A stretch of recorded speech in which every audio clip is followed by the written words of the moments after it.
আমরা খাবো কি করে? আমরা খাবোটা কি করে বলুন? হ্যাঁ, আমাদের কাজ এই নদী বান চলে গেলে আমরা কি করব? আমাদের বরফপাতি আমাদের জীবিকা নির্ভর করব কি করে? এত বড় ধস, এত বড় ধসকে যে আমরা জীবিকা নির্ভর করব কি করে? মানে প্রতি বছর ধস না, মেম্বারও কিছু করছে না। মেম্বার কি মানে এ করছে নাকি? প্রতি বছর তো একই নদী মানে ধস। বাড়িতে বাড়িতে আসে বাবু মশাই করে হাতে পায়ে ধরবে, আর মেম্বার কিছু করছে না, মন্ত্রীও কিছু করছে না।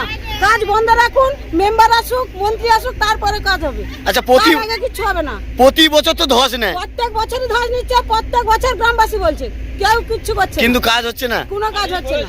এখন কি চাইছেন? এখন আমরা বোল্টার ফেলাতে চাইছি। বোল্টার ফেলুক, কাজ বন্ধ রাখুন, তারপরে কাজ হবে।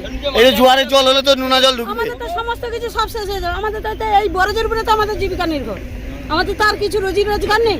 এই যে গ্রামবাসী যে সবাই আছে, সবাইকে তো রুজি রোজগার করে খেতে হবে। তারা কি করে খাবে? কি করে খাবে? আপনার নাম? আমার নাম মমতা সাউ, বাড়ি কস্তলা।